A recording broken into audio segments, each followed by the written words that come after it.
What are the indications that your organization needs asset data management?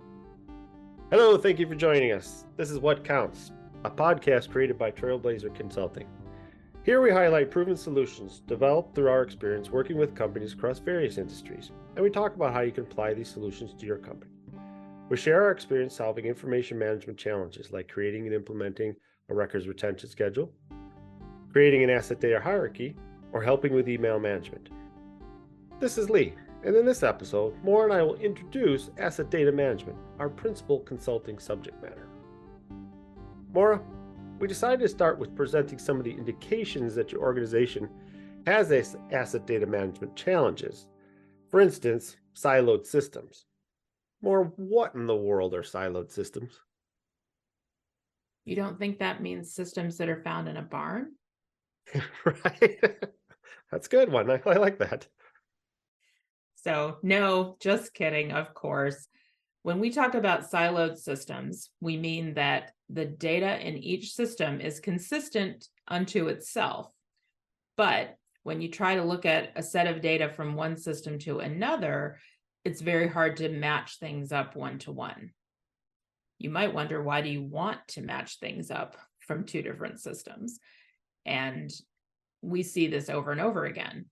You have an accounting system that is tracking the cost and the revenue and the taxes that are all associated with your infrastructure, your footprint. Maybe it's your facilities, your plants, could be pipelines, whatever it is.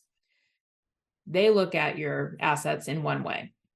Then you have an operating system that's telling you how things are performing, whether the gas is flowing as expected, or the number of planes are taking off from the gates on time, or the manufacturing line is working as it's supposed to do. So you have that operating system look at your assets.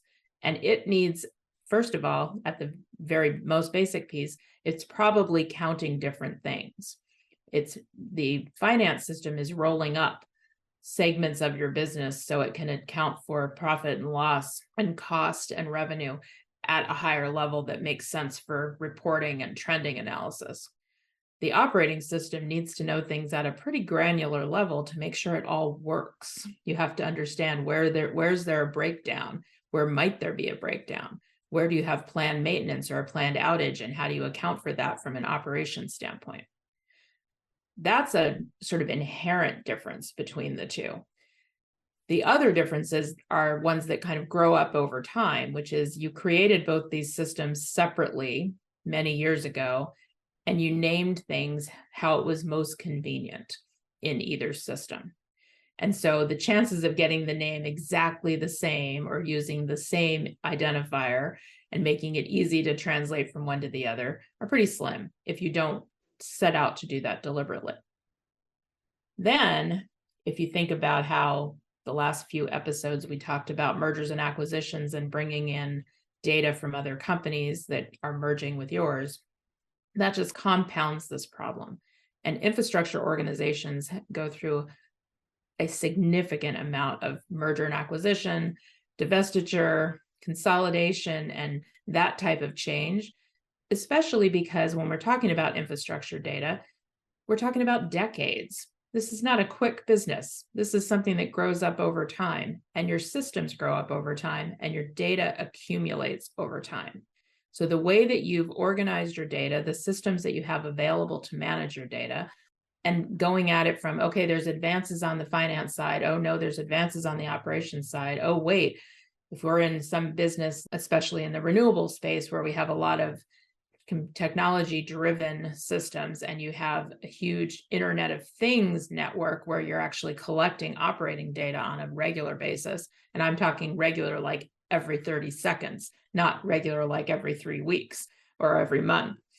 That data piles up quickly and it's in new formats. So now you've got all these different systems kind of passing over each other and holding valuable data about your assets, your infrastructure base that you're trying to manage.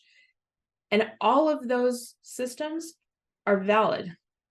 The way that each of them was created is a valid choice. It made sense for the finance and accounting team to look at it the way they looked at it from a business segment perspective. It made sense for the operations team to do what it did to get to the point where it could actively manage and monitor each part of the operation. It made sense for those other businesses when they named things and how they brought them in, how they were managing them, and then you had to bring them in and make them fit. So there's no wrong answer here. It's just that now you look across the whole company and you say, okay, I want to know, is the fact that the revenue is down on a segment of my business related to an operational problem? And there's no easy way to answer that question from a data perspective. You have to do some manual translation every time that you want to do the report. I want one report to tell me everything. Is that possible? So it is possible eventually. You can get to that dashboard, the nirvana of data management, where we have KPIs and they update automatically, and you can look across and say, oh, my business is in great shape and I can take advantage of this opportunity over here. It's possible, but there's work to do to get us there. Yeah, let's not get into the work yet, though. We're still introducing the asset management. We had that issue in some previous episodes where we jumped around a little bit. So, okay, so siloed systems, we get that. And asset data management is really about a company that has heavy infrastructure related assets. That's what we're talking about, not financial assets from that matter. Not only financial assets. So this problem applies in a lot of different cases, but where we see the most value to our clients is when we're talking about physical infrastructure and revenue that is being generated off of physical infrastructure. Because that's the best way to put it. Yes, physical. So you have kind of two levels of activity going on. You have the business of building and maintaining and running that infrastructure. And then you have the commercial and financial side of it that sits on top. What did it cost to build it? What does it cost to sell it, to generate the revenue? What's that cost of goods? And how do you account for those two things, those two different levels? So you asked me, how do we know? And talking about siloed information systems. And there are a couple of other things I want to mention as part of our level setting here of what are we trying to tackle when we talk about asset data management. One, I already said, which is inconsistent asset definition.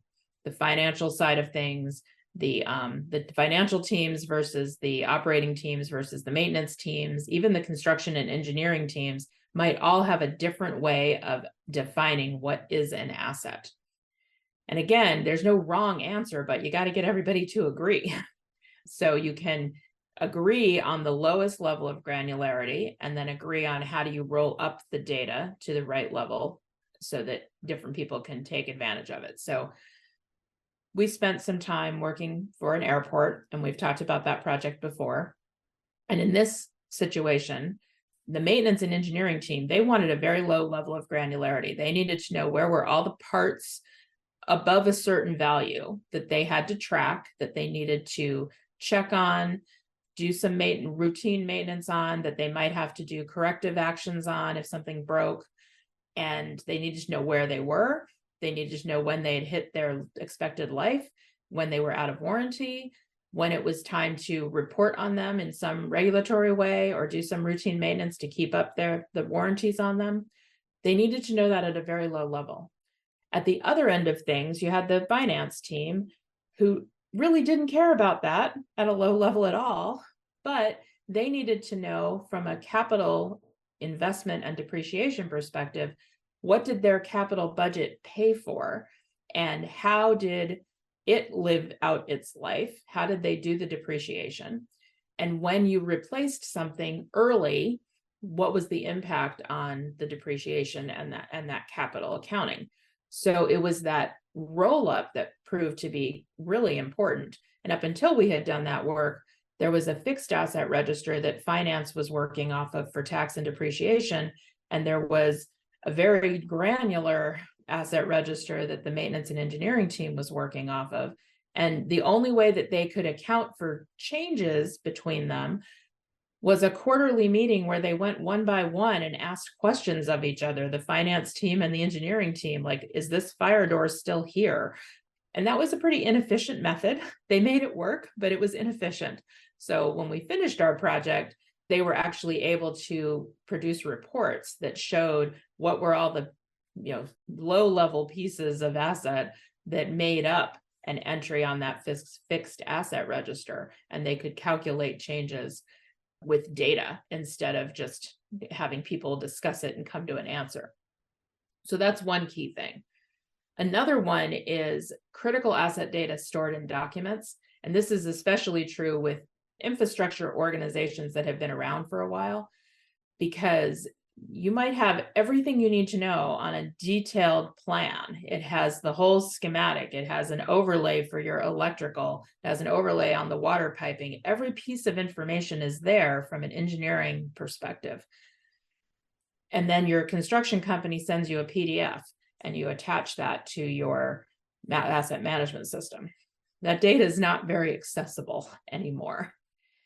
At the same time, they probably sent an asset loading spreadsheet of some kind that had a lot of pieces of data, but the ones we've seen over the years tended to be very clunky and fail a lot when you try and upload the data, because the definitions are mismatched, or the formats are mismatched, or the spreadsheet has too many rows in it. It became corrupt. All sorts of things go wrong with that asset loading process.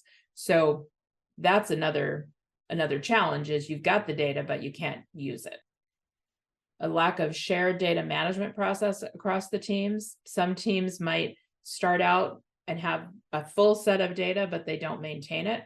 Because it's not important to them over time, but it would be important to say the environmental team needs to know what's changing on the engineering side so that they can report on emissions or other things that are happening that might impact the environmental footprint of your infrastructure. And then finally, data handoff. The life cycle of an asset, both the physical life cycle and that financial commercial life cycle, goes through a lot of changes, and it touches every part of an organization.